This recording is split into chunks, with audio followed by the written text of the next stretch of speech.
I've been sitting here for the last 90 seconds wondering how I should start this video or what I should say or even what I used to say when I made videos like this. So, um, I guess we're just gonna go right into it cold because inspiration was not striking me.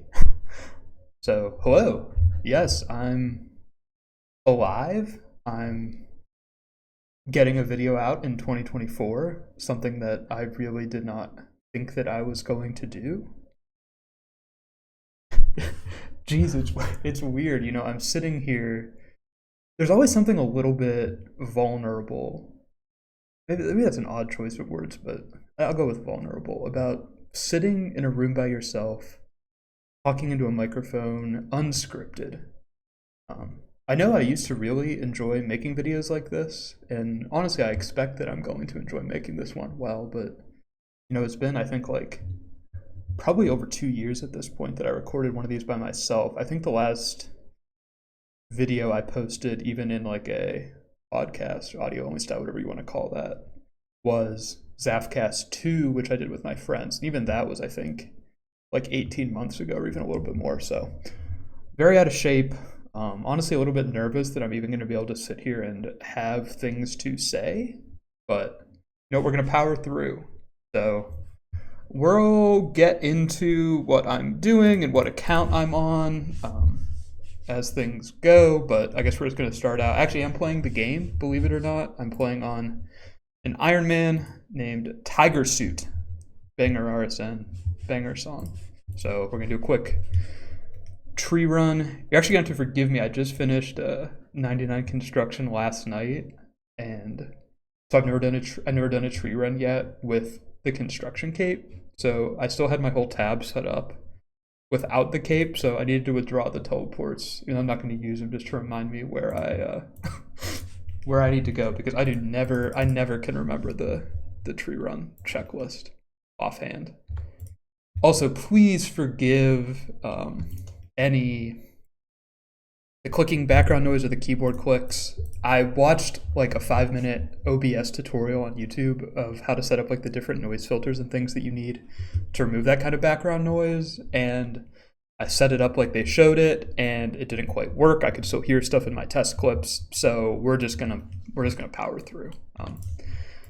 For those of you who have been watching this channel, I guess really at any point over the last couple years, I know you guys aren't too fussed about audio quality. I've had some pretty poor audio quality videos at a couple stages. So I'm recording on a computer I've never recorded on before, so I had to kind of do all the settings from scratch. So hopefully at least sounds all right. If I'm going to be making videos on a semi-regular basis going forward, like I kind of hope to, I might put a little bit more effort into trying to sort that stuff out. Let me guys know if any of you know how to do this, more than whatever the default OBS, noise suppression, expander, gate, all that nonsense is. If any of you guys are good at that and want to let me know, please do. I'd appreciate it, but I assume it's not a huge deal either way.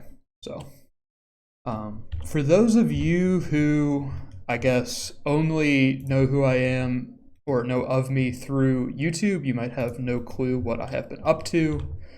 So I guess a bit of a long story. This channel originally started when I was doing skilling style audio focused videos in, I think, 2019, 2020, maybe even back in 2018. I forget when I started uploading those videos. But at that point in time, I was skilling pretty regularly. I think I was doing about 2K years there for 24 months, something like that, on the previous Ironman, Jukebox Romeo. Sometime pretty early into the pandemic, I did the fantasy skilling comp 2020, the kind of impromptu one in the spring when the lockdown started and a bunch of skillers were just well, shit, what are we doing? We're not allowed to leave the house. Let's do fantasy. So I did that, and then the summer after that, I more or less completely stopped skilling. So hadn't seriously skilled since 2020. I then did some raiding, miscellaneous PVM, some mild completionist stuff I was uploading videos of just like different gameplay or whatever. You guys saw the updates over the years.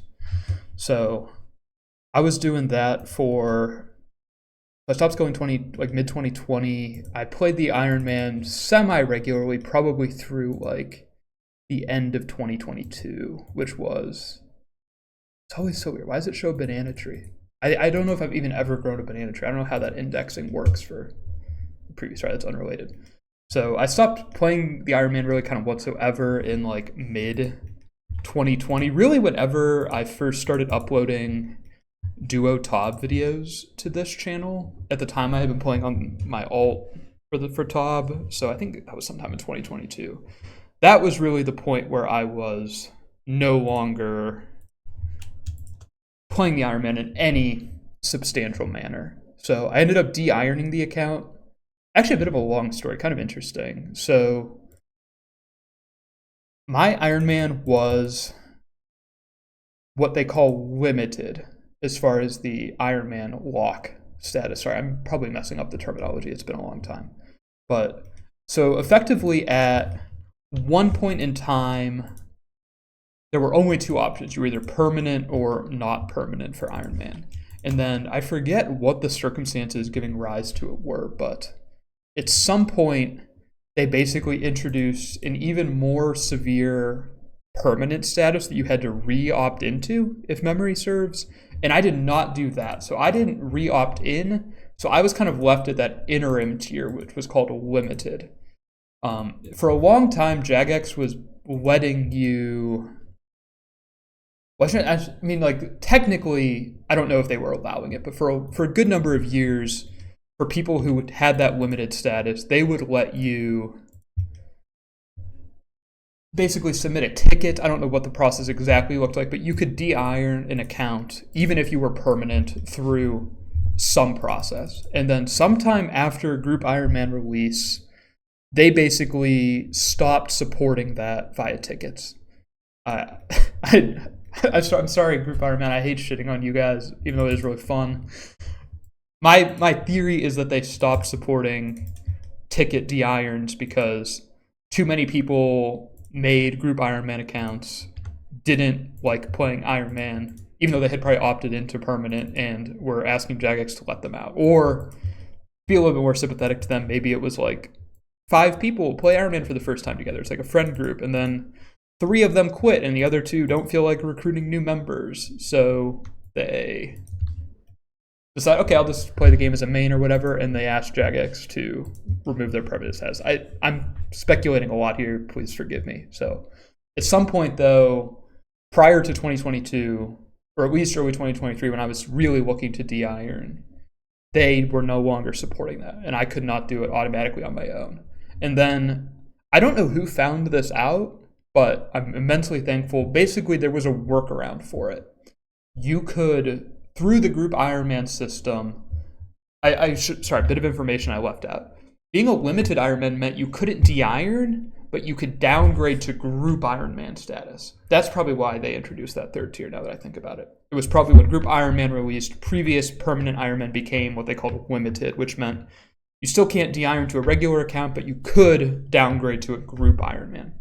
But the workaround for the whole de-ironing basically was you would downgrade to Group Ironman, unranked Group Ironman. You would get invited to a group. You would then get kicked from that group. And after the 7-day countdown period after you got kicked from the group, you basically, when you would first log back in after that, you would get a chat box prompt saying, hey, do you want to continue playing Ironman whatsoever, or do you want to de-iron? Because we see you left your Group Ironman group. So via that, I was able to de-iron. That was in sometime, I think, early 2023 that I completed that process. As far as why, maybe I'll make a more substantial video specifically focusing on that. I mean, the short answer, which is quite truthful still, is that I was no longer interested in any real grinds on that account. I felt like I had done what I enjoyed, and the stuff ahead of me did not look enjoyable. That was during my final year of law school, so I was being pulled in a lot of different directions, and I kind of was unsure what my future even looked like, and I was really enjoying like high level duo top speedrunning, and for that, believe it or not, having Grandmaster was, at least at the time, I don't know how much it still matters now, but at the time at least, it was a fairly substantial benefit for the account to be maxed. Or sorry, it is an advantage to be maxed. My alt wasn't maxed, but it's also an advantage to have Grandmaster done, which I did at the time. So I wanted the account to speedrun top. I kind of, at that point in time, with the way I had been playing the game or hadn't been playing the game, I kind of figured realistically my future with the game was going to be speedrunning top when I felt like it and logging out otherwise. And something about, I don't know, maybe I'm just weird. I hope people who have played Ironman can kind of relate to something like this.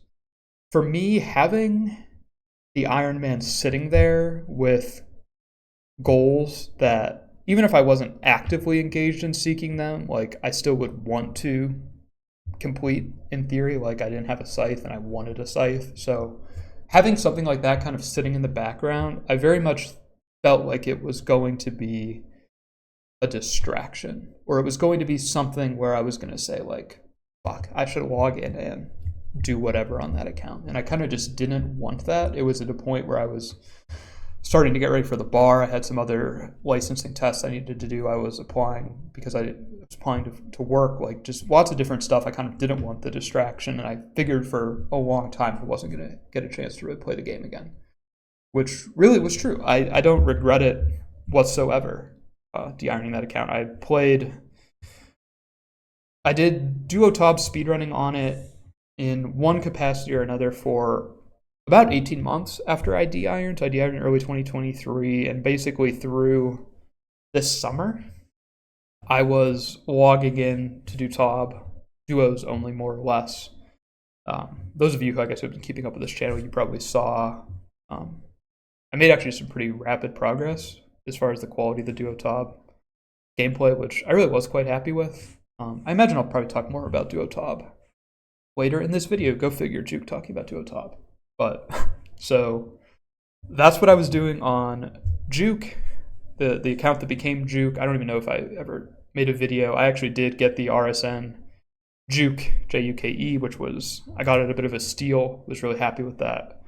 Actually, a little bit of movie magic here for you guys. I have the high scores pulled up for, wait, that's not it. That's it. This is the final Ironman high scores at the point that I de-ironed for Juke. Actually, I'm still top 100. Interesting. I don't remember what I was at the point I de-ironed. I think I was somewhere around like 45. So 1.8, 1.9 billion XP. Pretty happy with that. Mostly inflated by combats from a few years of PBM. See, the combats here are all really high. I'm not going to go over this in depth. I really kind of just wanted to high level point out what I had done.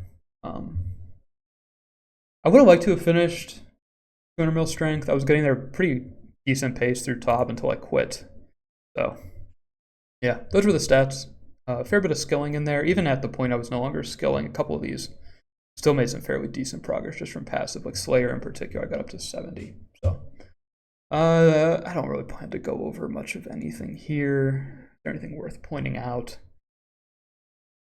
Not really. As far as TOB, so I finished Chambers. I actually got quite lucky at Chambers, which is good because I don't really enjoy it. I finished 12 out of 12 in, what's that, like 1150 KC? I think I probably did another 50 after I finished. So I'll probably call it 1100. I finished Chambers in about half of completion rate. Extremely fortunate, which I did pay for.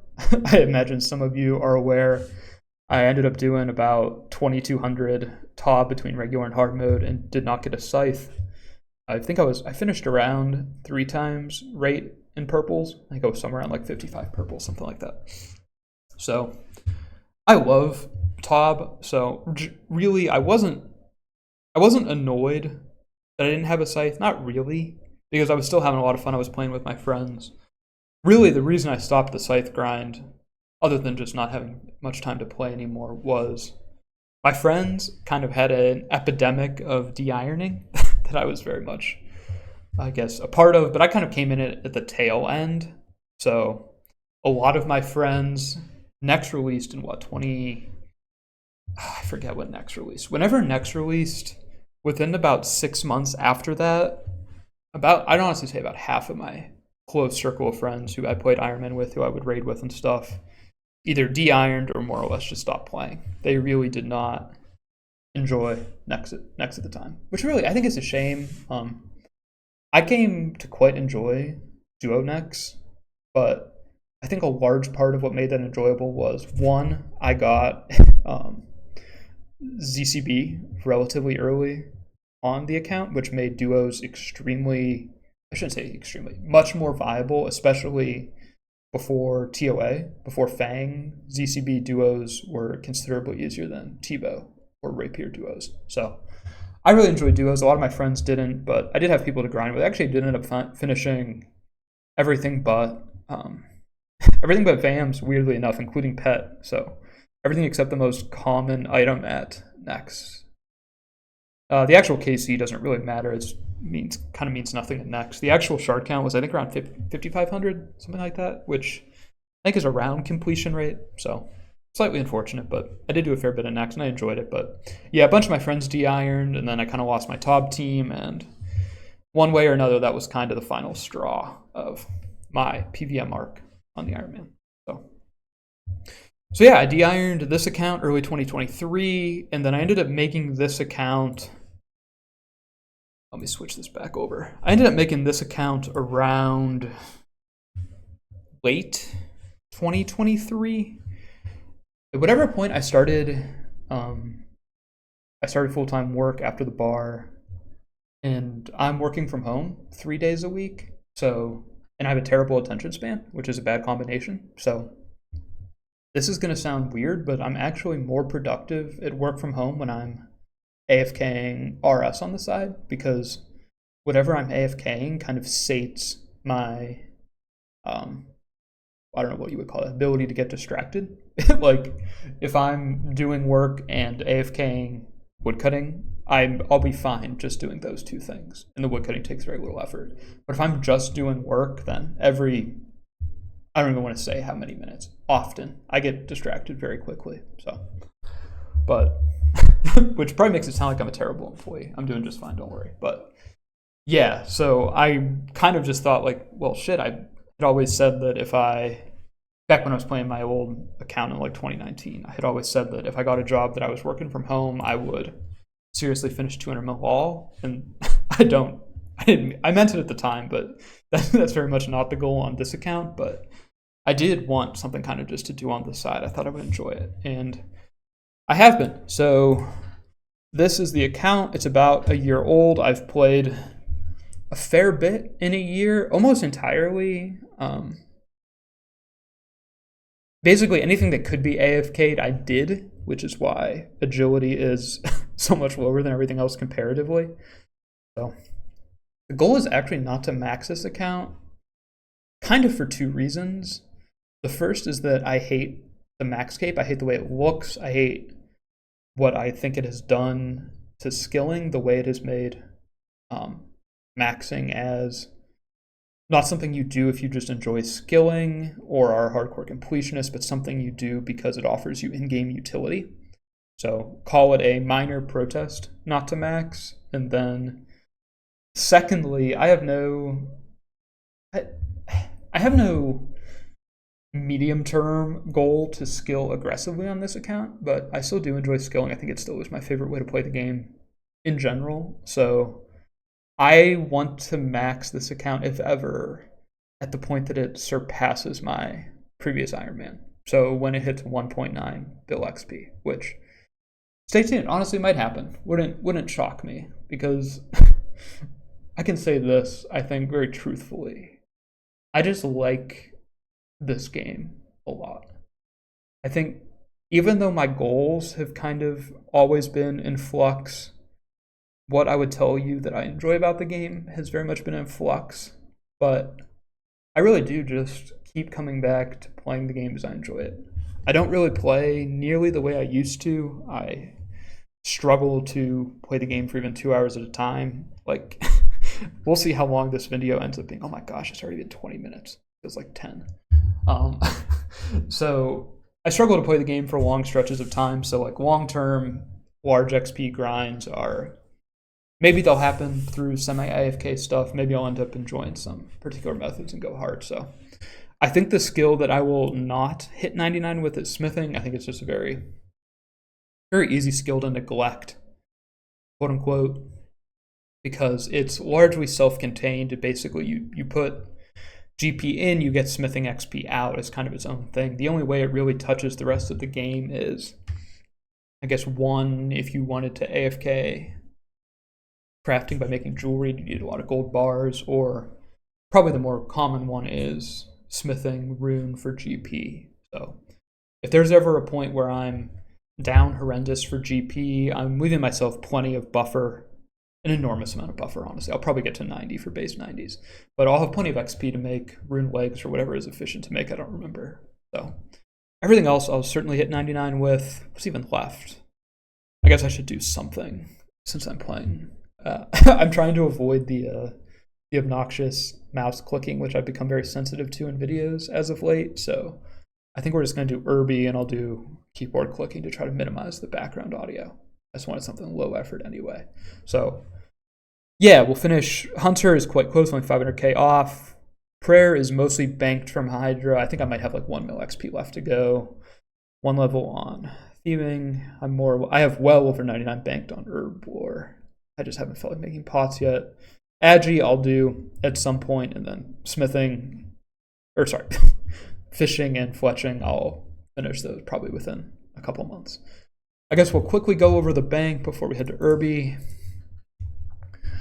I'm not planning on really go over in depth in anything, but this is it if you're curious. Is there anything of note in this first tab? Not particularly. I love the update that you don't need only hop seeds for birdhouse runs. That's been sick. I actually just got, like a couple days ago, I dumped all my eggs and I got 2 pieces of the evil chicken, including the best one, the hat. So that was very fun. Glad I got those. Gear. I did leech some Chambers of Zarek mega scales. I actually had been, even though I haven't uploaded a video for, I don't know, 18 months, something like that, I had been keeping kind of like a running list on my phone of video ideas. And one of the things I think would be interesting to talk about is mega scale Chambers of Zarek, where it fits into the game balance as a whole, in particular for Ironman, whether or not that's healthy. Spoiler, it's not. It's terrible. It's absurdly broken, but I did finish. I guess I can just show the actual Chambers log. This was nearly all mega scales. I think maybe 3 of them weren't, so call it like 28.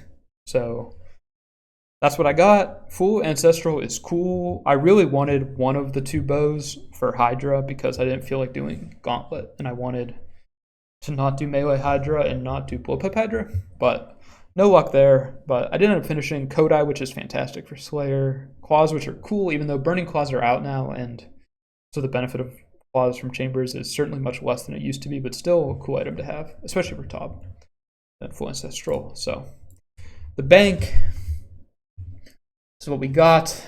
Mage gear. I did end up doing Gauntlet. I got 2 weapon seeds, and around 400, which was cool. So I have the blade and Bofa. Bandos.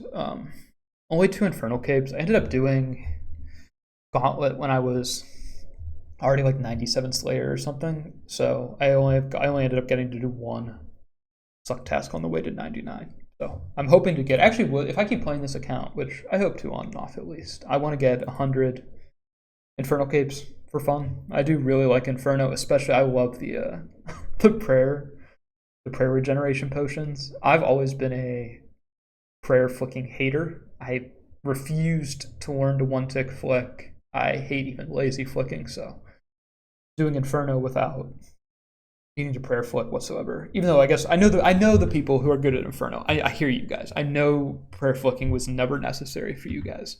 I've heard that for years. It was always necessary for me. I'm not amazing at Inferno, so I'm a big fan of the prayer regen pots.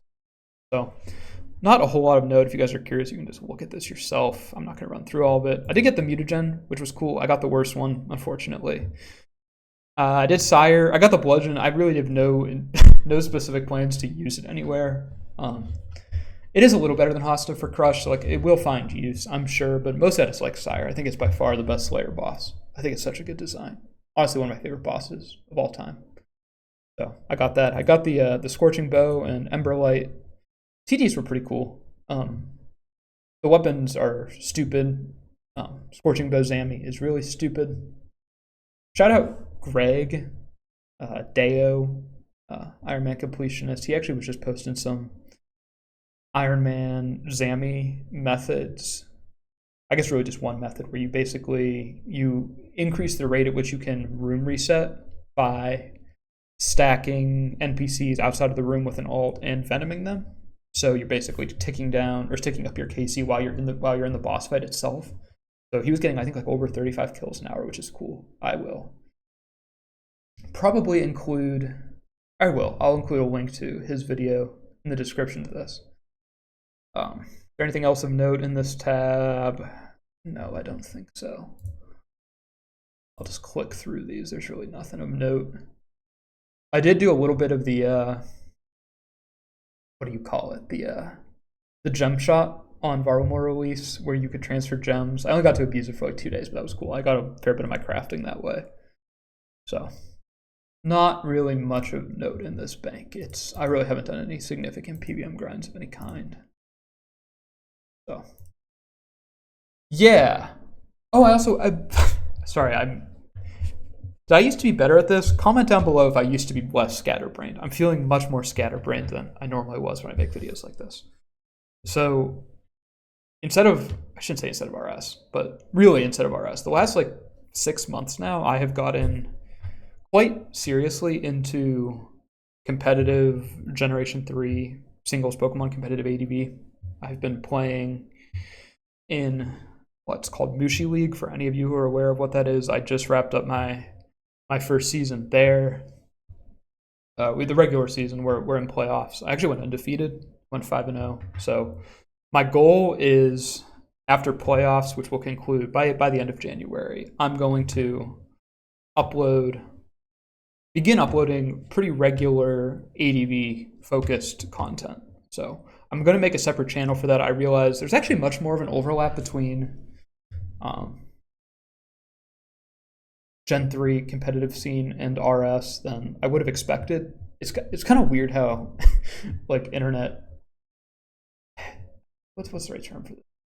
Like internet sub-communities kind of stratify themselves, but in ways that do overlap a lot. Like I've noticed that RS, Smash Bros. Melee, and competitive Gen 3 ADV seems to have a large amount of overlap, which is really probably just a demographics thing, but I assume there's probably more people who watch these kinds of videos who would enjoy those. So I've already made the channel. I will link it. It'll be the first link in the description of this video. So if you just like listening to me talk nonsense and second guess myself and ramble into the void, then please, by all means, check it out. I'm hoping to upload some more regularly than I will upload RS videos. So it's there if you're interested. End of plugs. Let's gear for Irby real quick. There's not necessarily much left I wanted to talk about. When I made these kinds of videos before, I used to always make open up a little notepad next to my game client with topics I wanted to talk about that time. So I didn't put anything like that down this time. I figured it had been so long that I would just kind of go wherever the ramble went. One thing I'd have wanted to talk about, probably the oldest ideas on my video idea list, was the blindfold plugin, which, for those of you who watched my Nyla videos that I uploaded, those were all making use of the blindfold plugin, which I have become an enormous enthusiast of, basically in every aspect of the game, which I guess for those of you who are curious, why does his game look like this? I actually sometimes forget that this isn't how the game normally looks. The way the blindfold plugin works, for those of you who aren't aware, is it breaks everything you see on your screen into, 5 categories. The categories are UI, terrain, scenery, entity, RuneLight objects. And for each of those 5 categories of things, you can check on or off if you want the client to visually display them. It's not like Entity Hider where it actually will hide the menu. Like you can hide, if you hide NPCs with Entity Hider, it will hide their left click attack option. Basically, they will be removed client side. The blindfold plugin is strictly visual. So I can just flick through these here briefly if you're curious. Like I can show terrain. It's low detail, that's why it looks like that. I can turn terrain off. I can turn the UI off, so like my inventory goes away. I can turn off scenery, which is most of the background. I can turn off entities, turn off RuneLight objects, which actually I'm not certain what RuneLight objects is. I don't usually mess with that. But this specifically is how I normally play the game. So I apologize for people who like things moving on your screen or like some kind of visual element to videos like this. This is how I'm going to be doing Herbivore. By the way, I actually just recently tried Herbivore for the first time with this new plugin that points you to the correct thing. And what has RuneLight become? This is ridiculous. Am I even playing the game at this point? Which, that's actually the question that I think is most interesting, in my opinion, with the blindfold plugin, is the blindfold plugin has made me question what it means to play a game or say that you enjoy a game. When you strip the game down to just a series of color boxes on your screen that don't have any connection or any clear like personality or character to them. They don't fit into world design. There's no explanation for any of it. Basically, you can reduce the game or most skilling methods down to just clicking color boxes with no other visual elements on your screen. And my question then is kind of just, if I say that I enjoy playing this game, I enjoy skilling, what am I saying that I enjoy?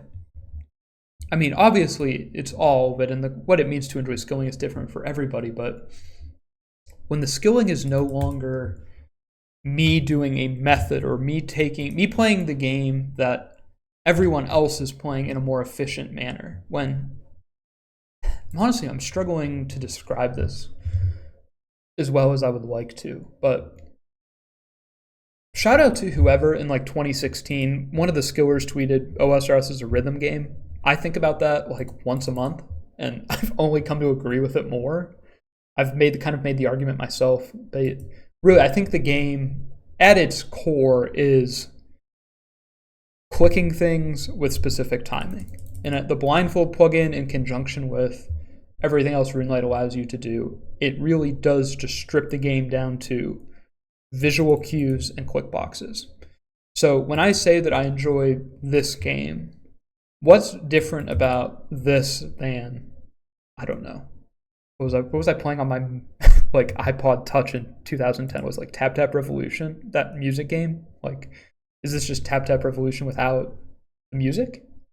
Like, it's a different type of rhythm, of course, but I don't know. I'm not trying to go too deep down that rabbit hole. I think it's a difficult question to answer cleanly, and again, that's the kind of thing that might warrant its own video at some point. Especially like I've really gotten into debates with some of my close friends about kind of the growing amount of quality of life features that RuneLight offers, and I think the large quality of life features, in particular, like this Irby plugin is a perfect example. Like, what the fuck is this? It's showing you literally exactly where you need to click. It takes any potential thinking out of playing the game. So strong quality of life plugins in conjunction with stripping back visual elements, I think, I don't know, it results in a peculiar little game experience, but it is one that I immensely enjoy. So I would certainly encourage anyone out there who is RS is a rhythm game truther. If you're not already using blindfold, mess around with it, see if you like it. It's certainly, for some things, it's more useful than others. So I use it just about everywhere, but stuff like Irby, I think it works its best, I think, for like medium effort skilling activities. Like I also quite like it for rooftop agility, something where I'm not really playing the game anyway. If you're doing rooftops, you're just watching TV or doing work or something. So, all right, we're about what 35 minutes into this. I've more or less hit everything I wanted to talk about. I'll probably talk duo Tob for the last however many minutes of this video. So if you're not interested in duos at all, then feel free to, I guess, call it here. I do plan to, I'm definitely going to be uploading some more stuff to this channel moving forward. I actually didn't even talk about this earlier. I had meant to at a couple points this year to upload kind of just like a, hey, I'm alive, or really this video, I guess. But I had lost access to my my YouTube account.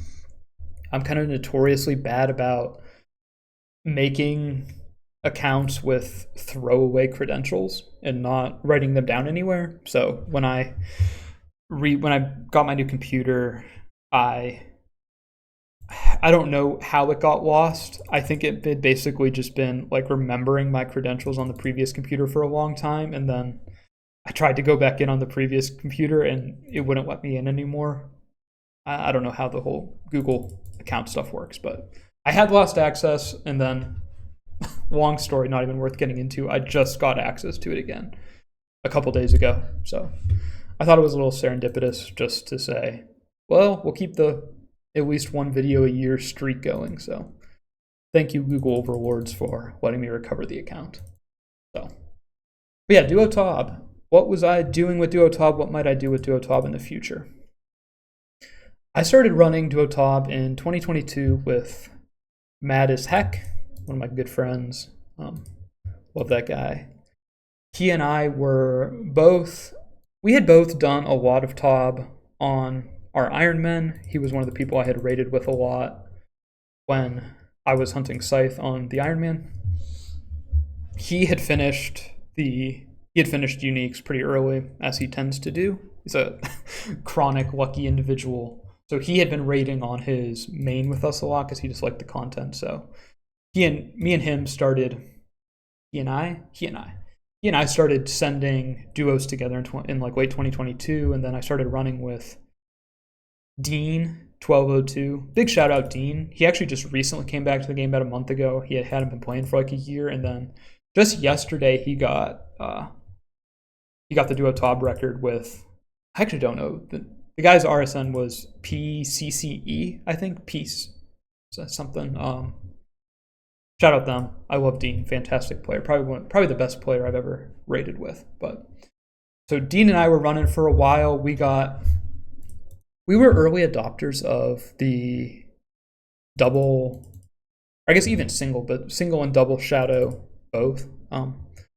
For those of you who didn't see the shadow video or aren't really interested in Tob whatsoever, at some point, I believe it was after Desert Treasure 2 when Mage's Ring became a thing.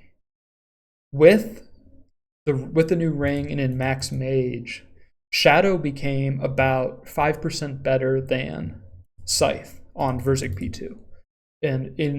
Which is, for the amount of inventory spaces it required, it really wasn't viable to use for higher scales. Duo was really the one scale where it became significant and became meta.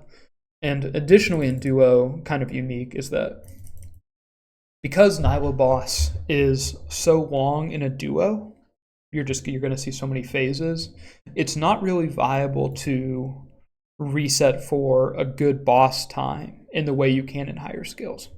Like people who run higher scales will, if like a runnable Nilo will have preferably 0, but usually like at most 1 mage phase.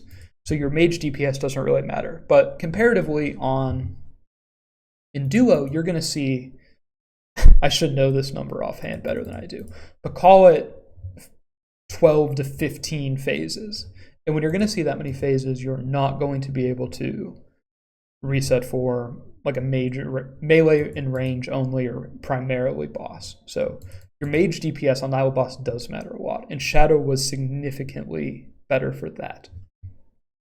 So between Nilo Boss and Verzik P2, Shadow became quite good. It was honestly pretty difficult to use. For those of you who saw the double shadow Verzik example I uploaded to this channel, that video is not flawless at all.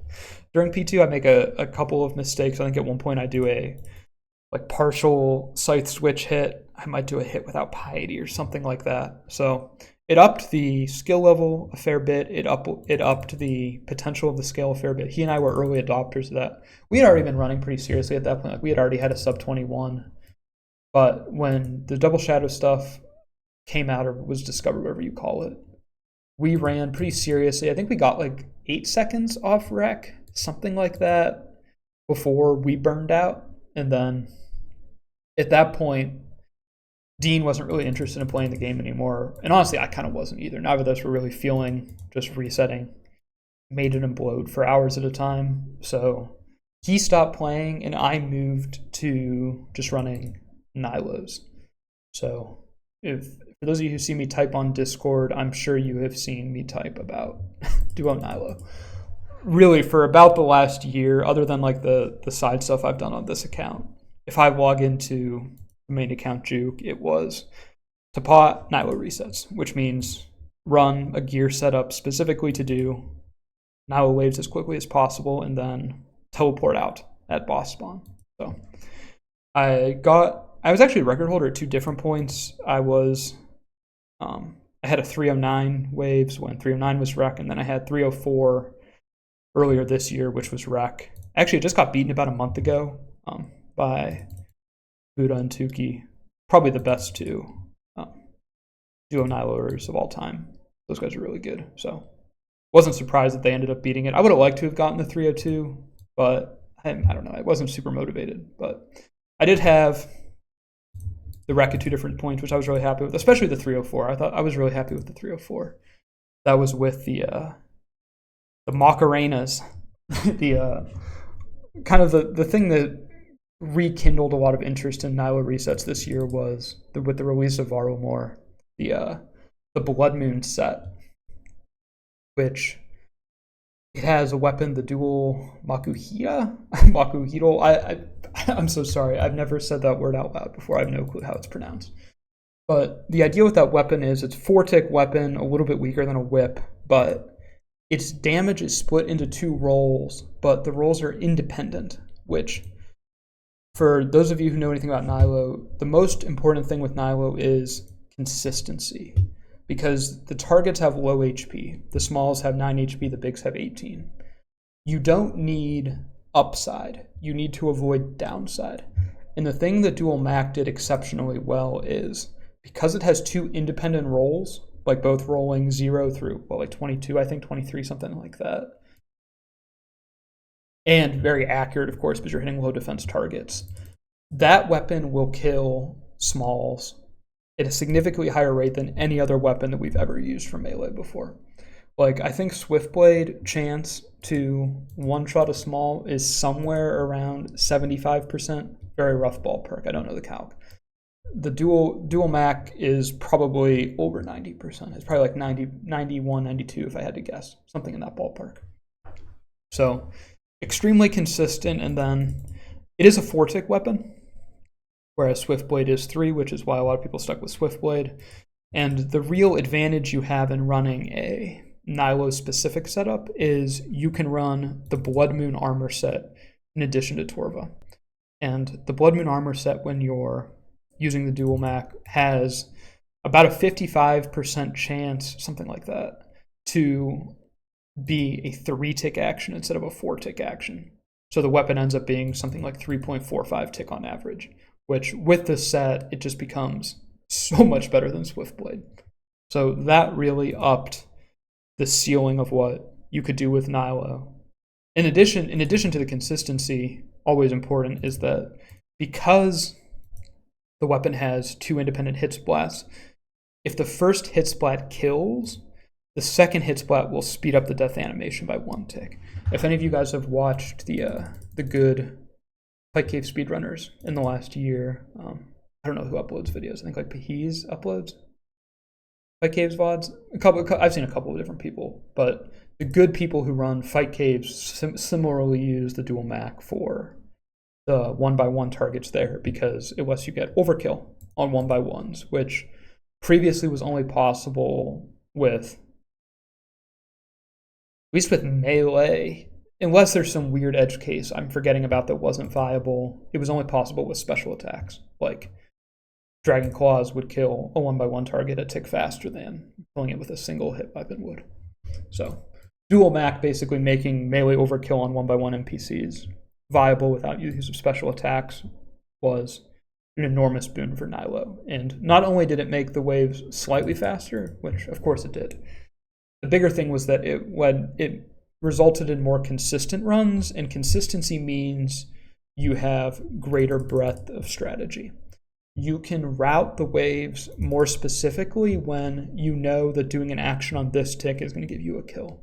Swiftblade produces a lot of scenarios where you're going to say, this stretch of hits here is going to be somewhere between 3 and 6 Swiftblade hits.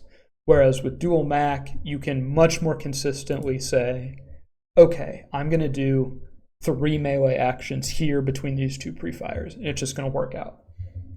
So dual Mac was very cool for duo Nilo. That was a really cool change. In addition to that, there was the use of the Dragonfire Shield and Dragonfire Ward. No, not Ward. What's the mage one? Is it Ward? Cut me some break. I should know what it's called. Whatever the mage DFS is, the one the Ancient Wyverns drop. That and the regular DFS, not the ranged one, for a reason I don't remember. But the other two, the activation special attack that previously I think I had only ever seen used for like niche PvP rushing or like summoning tank accounts in RS2. That special attack rolls a flat damage between 15 and 25. And bigs in Duo Nilo have 16 HP. Actually, I think I said that smalls have 9 HP earlier. That's just wrong. I'm too rusty. Please forgive me. The smalls have 8 HP. The bigs have 16.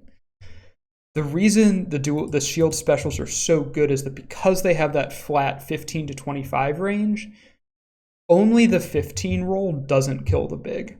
So normally a Sang hit, I think, is around like a 66% chance to one-shot a big. The shield special attack is around, I think, like 88%, something like that. So the shield specials do have a cooldown. They have a 2-minute cooldown window, and there's only one big early enough in the waves that you can spec. Basically, so like waves are, if you're trying to go for a good time, your final action on cleanup will be somewhere around the 2-minute 40-second mark. The first big that you can viably, or the first mage big whatsoever, the wave 4 south, that comes in at something like 20 seconds. If you do DFS special on that one, you'll be able to get a second DFS special later in the waves. So you can get 2 specs with 1 shield, 1 spec with the other for 3 total. Now, there is some downside to using those. They do stall your character for 3 ticks, which is awkward for mage, even more awkward for range, but rangers tend to only do 1, mages do 3. So you do have to be a little careful with your positioning for it, but it did that. The consistency of being able to say, okay, I'm going to use shield specials for these highly relevant bigs to get the splits out consistently at this time, in conjunction with the dual Mac, really just gave those of us who, I guess, bothered to spend the time in the lab out the sheet for the run. It just gives you so much more control over the waves. So that kind of really brought me back into the strategy for those. So I was seriously running duo waves for most of like the first half of this year.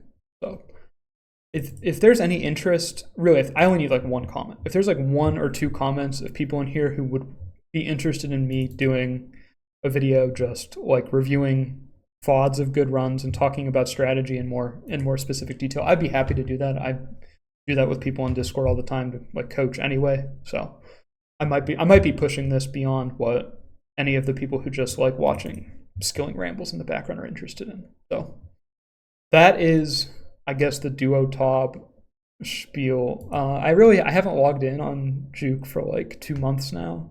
I'm not sure if I'm going to be coming back to it to duo top speeds at any point in the near future. I think I know better than to say I'm done for good. I tend to never be with duo top. I keep coming back, even when I swear I'm done with it. But the one last thing I did want to mention was the biggest frustration with running duo now, other than like obviously just like the RNG variants of early waves, is you have to run the first troops. You have to do maiden bloat every single time, which means your functional attempts per hour with a good team is like 6 tops, like 5.5, 6. So Jagex did tease, I think was it Project Xanaris, the forthcoming private Jagex hosted private servers players can design. There is a chance that will support some form of customization that either lets us skip the first 2 rooms for attempts or lets us adjust their HP values, lets us briefly boost our DPS and then bring it back down for an hour. Just basically something to increase the attempts per hour, because the current record of 302 is not the sum of best. The sum of best, like best pre-cap and best post-cap right now is 3 flat. But like those of us who have run these seriously, we've seen collectively probably less than 10 3 flat post-cap paces. So you need probably 1 in a couple hundred post-cap on a 1 in 5 best case scenario, 1 in 6 or 7 in practice, 0 stall early. So you're looking at probably well over 1,000 attempts to get 3 flat. So at this point in time, I don't even have interest in going for 302. I know I'm almost certain that the guys who got 302 aren't interested in pushing for 3 flat.